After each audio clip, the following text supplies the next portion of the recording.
Praise the Lord. இயேசுவின் ரத்தம் ஜெயம் தினமும் இயேசு நிகழ்ச்சிக்கு உங்களை கர்த்தராகிய இயேசு கிறிஸ்துவின் நாமத்தில் வரவேற்கிறேன். செய்தியின் தலைப்பு: கர்த்தரின் செட்டைக்குள் வீட்டிற்குள் அடைக்கலத்திற்குள் வாருங்கள். ஆதார வசனம் சங்கீதம் 91:14. அவன் என்னிடத்தில் வாஞ்சையாயிருக்கிறபடியால் அவனை விடுவிப்பேன். என் நாமத்தை அவன் அறிந்திருக்கிறபடியால் அவனை உயர்ந்த அடைக்கலத்திலே வைப்பேன். அருமையான விசுவாச வீரர்களே, மனிதனுக்குள் விருப்பத்தையும் செய்யையும் உண்டாக்குறவர் கர்த்தர். அவர்தான் உண்டாக்குகிறார். பிலிப்பியர் 2:13. தேவனே தம்முடைய தயவுள்ள சித்தத்தின்படி விருப்பத்தையும் செய்யையும் உங்களில் உண்டாக்குறவராய் இருக்கிறார். இது வசனம். வருங்காலத்தை கையில் வைத்திருப்பவர் அவர். நம்மை தமது உள்ளங்கையில் வரைந்திருப்பவர் அவர்தான். எசையா 49:16. நமது காலத்தை அவரிடத்தில் வைத்திருப்பவர் அவர்தான். காலத்தை சமயத்தை மாற்றுகிறவரும் அவர்தான். நாம் என்னவாக ஆகப் போகிறோம், நம்மை என்னவாக ஆக்கப் போகிறார் என்ற விருப்பத்தை முதலில் நம் உள்ளத்தில் வைக்கிறார். இந்த வசனத்திலே பார்த்தீர்கள் என்றால் நாம் செய்ய வேண்டிய காரியங்கள் 2. வாஞ்சை. அந்த வாஞ்சையை நாம் வெளிப்படுத்த வேண்டும். வாஞ்சையோடு முதல் லெவலே, அடிப்படை லெவலே, ஃபஸ்ட்டு படியிலே உட்கார்ந்துருக்கக்கூடாது. அடுத்த லெவல் நாம் முன்னேற வேண்டும். எதில் முன்னேற வேண்டும்? நாம் செய்ய அவருடைய அறிகிற அறிவிலே தேர வேண்டும். அதான் இவன் நாமத்தை அறிந்திருக்கிறது. வாஞ்சை. அதிலிருந்து மேலே போய் அவர் நாமத்தை, அவர் மகிமையை அறிந்திருக்க வேண்டும். அவர் செய்கிற காரியங்கள் விடுவிக்கிறவர். அதோடு விட்டுவிட மாட்டார். இதான் படைச்சிக்கோ அப்படி சொல்லி விட்டுவிட மாட்டார். அடுத்த ஸ்டெப் உயர்ந்த அடைக்கலத்திலே வைப்பார். ஆபிரகாம் லிங்கன் அவருடைய காலத்திலே அடிமைகள் விற்பனை உங்களுக்கு தெரியும் நடந்து கொண்டிருந்தது. ஒரு நாள் அவர் வாக்கிங் போய் கொண்டிருக்கும் பொழுது பார்த்தார், எல்லாம் ப்ரைஸ் டேக் போட்டு அடிமைகள் விற்கப்பட்டு கொண்டிருந்தார்கள். இவர் தன்னிடம் பையில் இருக்கிற ஒரு பணத்தை எடுத்து ஒரு சிறுமியை விடுதலையாக்கினார். பணத்தை கொடுத்து அவளை விடுதலையாக்கினார். பின் பார்த்தா அந்த சிறுமி இவர் பின்னாடியே வந்து கொண்டிருந்தாள். இவர் திரும்பி, ஏமா என் பின்னாடியே வருகிறார்? இல்லை, நீங்கள் விலை கொடுத்து வாங்கிவிட்டு நான் உங்களுக்கு அடிமை என்று. இனி எனக்கு அடிமை இல்லை, நீ போய் பிழைத்துக்கொள், நீ சுதந்திரவாளி என்று அனுப்பி வைத்தார். நம் தேவன் அப்படி சுதந்திரவாளி, நீ பிழைத்துக்கொள் என்று சொல்வதில்லை. அவருடைய கட்டுப்பாட்டுக்குள்ளேயே வைத்திருக்கிறார். விடுவிப்பார், நிச்சயமாக விடுவிப்பார். ஆண்டவரை அறியாத ரட்சிக்கப்படாத மக்களுக்காக அந்த நான் செய்தியை சொல்லுகிறேன். அவர்கள் எங்களுக்காக ஜெபம் பண்ணுங்கள் என்பார். ஜெபம் பண்ணுவோம், அது நடக்கும். காணிக்கை செலுத்துகிறோம் என்பார்கள், செலுத்துவார்கள். அவ்வளவுதான், முடிந்தது.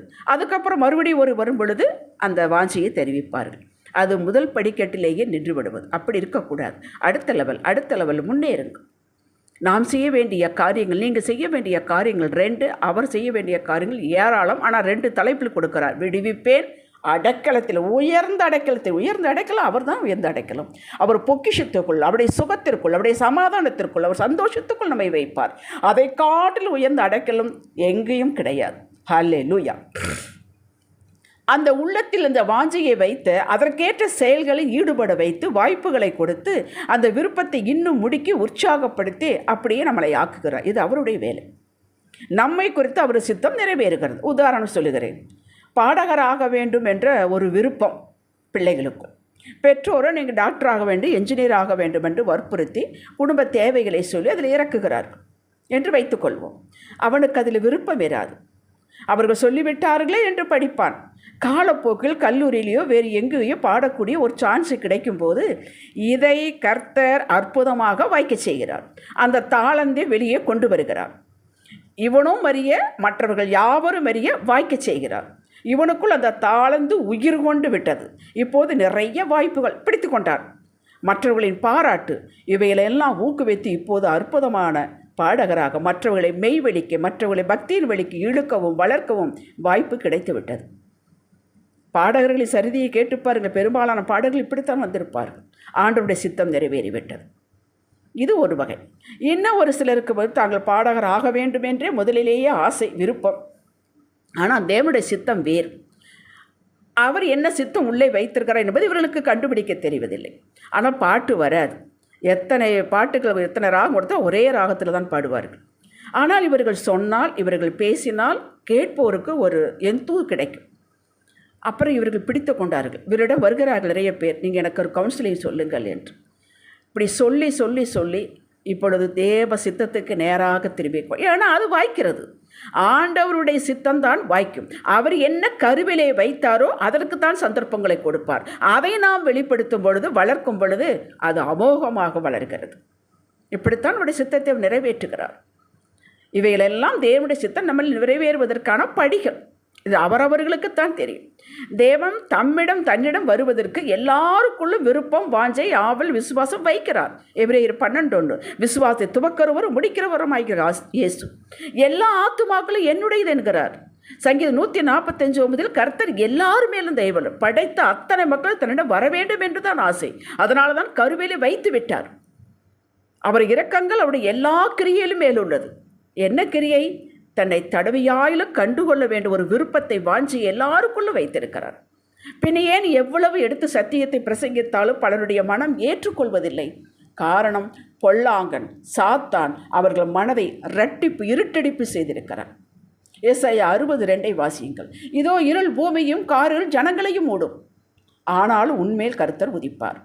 அவருடைய மகிமை உன்மேல் உதித்தது. இப்படி இருள் இருந்தாலும் காரில் இருந்தாலும் எல்லார் மேல் இருந்தாலும் எல்லார் மேலுடைய கிருபை இருப்பதினால், தேவனுடைய மன உருக்கம் இருப்பதனால், விசேஷித்த கிருபை யாருக்கு இருக்கிறதோ, யார் இந்த கிருபையை பற்றி கொண்டார்களோ, தாகம் உள்ளவன் மேல் தண்ணீரை ஊற்றுவேன். தாகம் உள்ளவன் தான் தண்ணீரை குடிக்க முடியும்.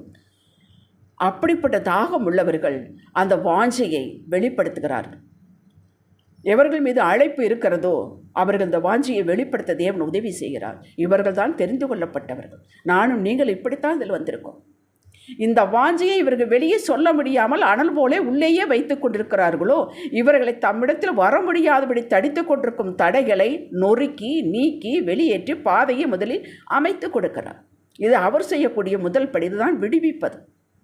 நாம் வாஞ்சை வைத்திருக்கிறோம், ஆசை வைத்திருக்கிறோம், ஆனால் முடியவில்லை. இது எப்படி சொல்வது என்பது தெரியவில்லை. இந்த ஆசை வாஞ்சி எப்படி ஆகில வார்த்தையிட ஃப்ரெண்ட்ஸிட்ட மற்றொன்று சொல்லுகிறோம். ஆண்டவர் பாதை அமைத்து கொடுத்து தன்னிடத்தில் வருவதற்கு பாதை அமைத்து கொடுக்கிறார். உடனே கார் வாங்க முடியாது, வீடு வாங்க முடியாது. பின் அதற்கப்புறம் தன் பிள்ளையாக மாற்றி தனக்குள்ளதெல்லாம் கொடுக்கிறார். ரூத் புத்தகத்தில் நகோமியின் மருமகளான இருவரும் விதவைகள். நகோமியின் வரலாறை சொல்லுகிறேன். ரூத் புத்தகம் 4 அதிகாரம் உள்ளுகிறது, எடுத்து வாசியுங்கள். அதில் யூத மனுஷன், அவன் பேர் எலிமெலேக்கு, அவருடைய மனைவியின் பேர் நகோமி. அவனுக்கு 2 குமாரர்கள் இருந்தார்கள். ஒருவன் பேர் மக்லோன், மற்றவரின் பேர் கிலியோன். இவர்கள் யூதாவின் ஊராகிய பெத்லகேம் ஊரிலிருந்து மோவாப் தேசத்திற்கு பஞ்சம், இங்கே எல்லாம் ஒரே பஞ்சம், அங்கே பஞ்சம் விலைக்கு போய்விட்டார்கள். மோவாப்பு தேசத்தை யூதர்கள் வெறுப்பார்கள். அவர்கள் இவர்களை கலந்து கொள்ள மாட்டார்கள். அங்கே போன இடத்துல 10 வருஷம் இருந்தார்கள். எலிமெலேக்கு இருந்து போனான், அதாவது நகோமியுடைய கணவன்.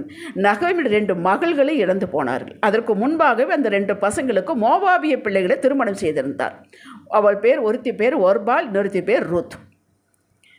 இந்த இருவரும் இந்த கணவனை இழந்தால், 2 மகன்களை இழந்தால். பின் யூதாவில் நல்ல வளர்ச்சி வந்துவிட்டது என்று சொன்ன உடனே யூதாய தேசத்துக்கு புறப்பட்டாள். அப்பொழுது அந்த 2 இளம் விதவை மருமகளும் நான் உங்களோடு வருகிறேன் என்று புறப்பட்டார்கள். இதற்கு முன்னமே இத்தனை காலங்களும் யெகோவா தேவனை பற்றி 2 மருமகளுக்கு அவள் சொல்லியிருந்திருக்க வேண்டும். இதை கேட்டு கேட்டு கேட்டு கேட்டு இந்த ரூத்தினுடைய மனதில் அந்த வாஞ்சை அனலாக மாறிவிட்டது. இப்பொழுது நகோமி, நீங்கள் 2 பேர் வர வேண்டாம், இளம் பிள்ளைகள் உங்கள் தேசத்துக்கு உங்கள் வீட்டுக்கே போங்கள், நான் என் ஊருக்கு போகிறேன் என்று புறப்படும் பொழுது ஒருபால் முத்தமிட்டு போய்விட்டாள். இந்த ரூத்தோ இவளும் தான் கேட்டாள், அவளும் தான் கேட்டாள். இந்த ரூத்தோ அந்த வாஞ்சையை, அனலாக மூட்டியிருந்த வாஞ்சையை வெளியே காட்டுகிறாள். இந்த இடத்தில் தான் நாம் செய்ய வேண்டிய வேலை. இந்த வாஞ்சையை நாம் வெளியே காட்ட வேண்டும். அதற்கு ஒரு முயற்சி எடுக்க வேண்டும். இந்த ரூத்து மறுத்து விட்டாள். நான் உம்மோடு தான் வருவேன். உங்கள் தேசம், உம்முடைய ஊர், உம்முடைய தெய்வம் என்னுடையது, உம்முடைய மக்கள் என்னுடைய மக்கள் என்று பிடிவாதமாக வந்து விட்டாள். வந்த இடத்தில் உடனே எத்தனையோ வருஷங்களுக்கு முன்பாக வந்திருக்கிறார்கள். சாப்பாட்டுக்கு வழி வேண்டும். இந்த நகோமி தன் மருமகளை ரூத்தை ஒரு வயலில் சென்று தானியம் பொறுக்கி வர அனுப்பினாள். எதேச்சையாக அந்த வயல் போவாசுடையது. போவாசு நகோமிக்கு உறவினன். இதையெல்லாம் நீங்கள் அறிந்திருக்கிறீர்கள், படித்து கொள்ளுங்கள். பின் அந்த வயலுக்கே சொந்தக்காரியாகிவிட்டாள் ரூத். இந்த வயலுக்கு நம்ம சொந்தக்காரியாக வேண்டும், அவனுடைய வரவில்லை. தானியம் பொறுக்கத்தான் போனாலும் அவளுடைய சிந்தையில் ஏதும் இல்லை. நகோமி என்ன சொல்கிறாளோ அதை கேட்டாள். நகோமி பரிசுத்த ஆவியானவருக்கு இதாக பேசப்படுகிறது. அப்போ பரிசுத்த ஆவியானவர் என்ன சொல்கிறாரோ அதை மட்டும் நாம் செய்தால் போவாசனுடைய வயலுக்கு அவள் சொந்தக்காரியானது போல நாம் சொந்தக்காரனாகலாம். ஹல்லேலூயா. அவ்வளவு ஒரு உயர்வு பெற்றாள். முதலில் எல்லா தடைகளும் நீக்கி அவள் விடமாட்டேன் என்ற அந்த வைராக்கியத்தை வாஞ்சியை அவர் ஆண்டவர் கொண்டு வந்து அவளை உயர்த்தினார்.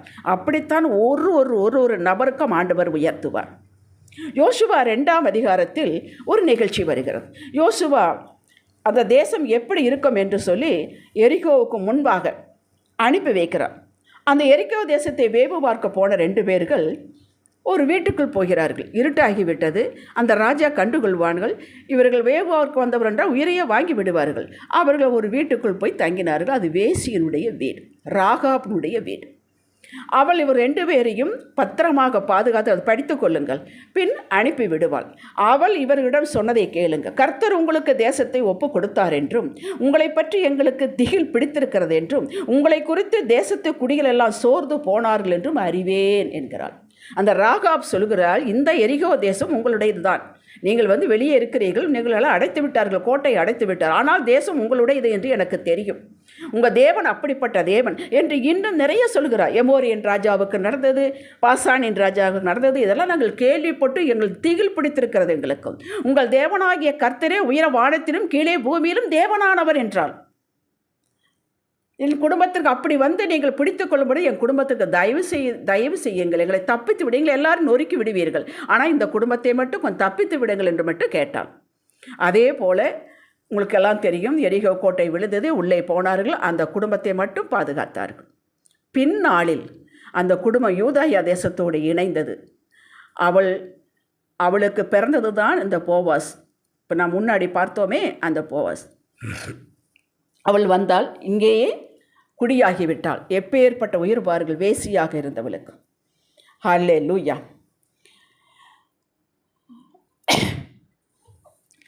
அப்படி ரூத் விடாமல் பற்றி கொண்டால் ராகாப் தன்னுடைய வாஞ்சையை வெளிப்படுத்தினாள்.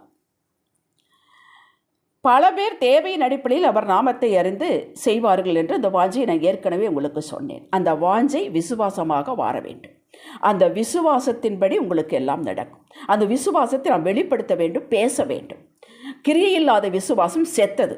உங்களுடைய அந்த விசுவாசம் உயிருள்ளது என்பதை நீங்கள் காட்ட வேண்டும். அதுதான் உங்களுக்குள்ள பொறுப்பு. அத்தனை பேரும் விடுதலை பெற்றார்கள், உயர்வான உயர்வு பெற்றார்கள். ஒருவரு கூட ஆண்டவர் பட்சபாதம் இல்லாமல் ஆசீர்வதிக்கிற தேவன். நம்முடைய திறமையோ தகுதியோ பார்த்து கொடுக்கிறவர் அல்ல. நம்முடைய விசுவாசத்தை, வாஞ்சையை, அவர் மேல் வைத்திருக்கிற தாகத்தை, அவருக்கு கீழ்ப்படிய வேண்டும் என்ற எண்ணத்தை, இதை மட்டும்தான் அவர் பார்க்கிறார். பின் அவரை வளர்க்க அவருக்கு தெரியும். மக்களே, உங்களுக்குள்ளே ஒரு வாஞ்சை இருக்கும் பட்சத்தில் எப்பொழுதுமே நீங்கள் சீக்ரெட் பிலீவர்ஸாக இருக்காதீர்கள். சபைக்கு வராமல், ஞானஸ்நானம் எடுக்காமல், இந்த மாதிரி செய்திகளை கேட்டுக்கொண்டு அதன் மீது நம்பிக்கை வைத்து பிழைக்கிறார்கள். இல்லை என்று சொல்லவில்லை. அவர்கள் அப்படியே நின்றுவிடக்கூடாது என்பதற்காக உங்களை உற்சாகப்படுத்துகிறேன். நீங்கள் முழு பயனை அடைய வேண்டும். வெளியே வாருங்கள். அவரிடம் இந்த வாஞ்சியை வெளிப்படுத்துங்கள்.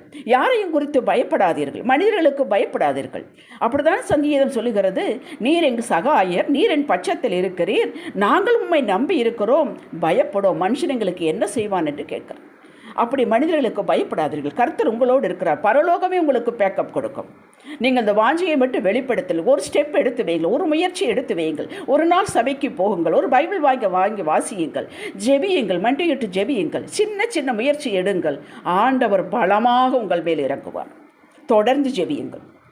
தடுத்தவர்களை சபைக்கு போங்கள் என்று சொல்லுவார்கள். பட்சிக்கிற இடத்தில் பட்சணம் பெற்று தருபவர் நம் ஆண்டவர். பின் அவர் நாமத்தை, தன் மகிமை அறிய அடுத்த லெவலுக்கு நீங்கள் செல்ல உங்களுக்கு எல்லாம் செய்து அவர் அடுத்த லெவலுக்கு உங்களை உயர்த்துவார். அவரை நோக்கி பார்த்தவர்கள் வெட்கப்பட்டு போனதில்லை, பிரகாசம் அடைவீர்கள். நீங்கள் கொஞ்சம்தான் கேட்டிருப்பீர்கள், விரும்பி இருப்பீர்கள். இதற்கு மேலாக எபேசியர் 3:20 படி உங்களை உயர்த்தி பார்க்க அவர் திட்டம் கொண்டுள்ளார்.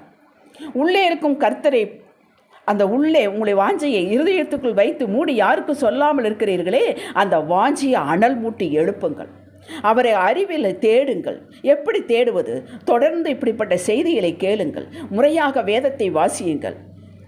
சபைக்கு இணைத்து கொள்ளுங்கள். சபையோடு இணைந்து கொள்ளுங்கள். தினமும் ஜெபியுங்கள். இதுதான் தேடுவது. நீங்களே ஒரு ஒழுங்கை ஏற்படுத்தி கொள்ளுங்கள். இதிலே உறுதியாக நிலைத்திருங்கள். அதுதான் முக்கியம். இதெல்லாம் செய்வோம். அதில் நிலைத்திருக்க வேண்டும், உறுதியாக இருக்க வேண்டும், தொடர்ந்தேச்சியாக செய்ய வேண்டும். இதை மாத்திரம் சின்சியராக செய்யுங்கள். இதுதான் முதலாவது தேவனுடைய ராஜ்யத்தையும் அவருடைய நீதியும் தேடுவது. மத்தேயு 6:33. மற்றவர்களெல்லாம் உங்கள் வீடு தேடி வரும்படி அவர் செய்வார். ஹல்லேலூயா, ஹல்லேலூயா. இப்போ ஜெபிக்கலாம். தகப்பனே, வாஞ்சையை வைத்தவரே, இதை அனல் மூட்டி எழுப்பவும், உங்களிலே நிலைத்திருக்கவும், உங்களை அறிகிற அறிவிலே தேரவும் விரும்புகிறோம். தடைகளை நீர் அறிவீர். உமது வார்த்தையின்படி நீர் தடைகளை நீக்கிறவர் அல்லவா? உங்களுக்கு ஒரு பெயர் அப்படி உண்டு. தடைகளை நீக்கி எங்களை விடுவித்து உமையே அடைக்கலமாக எப்போதும் இருக்க உதவி செய்யுங்கப்பா. உம்முடையதெல்லாம் எங்களுடையது என்று வேதத்தில் வாசித்தோமே கர்த்தாவே, அப்படி எங்களுக்கு செய்வீராக. இம்மையிலும் வாழ மறுமையிலும் வாழ கிருபை தருவீராக. உம்முடைய கிருபைக்குள் இருக்க விரும்புகிறோம் கர்த்தாவே. இயேசுவின் நாமத்தில் பிதாவே, ஆமேன். ஹல்லேலூயா.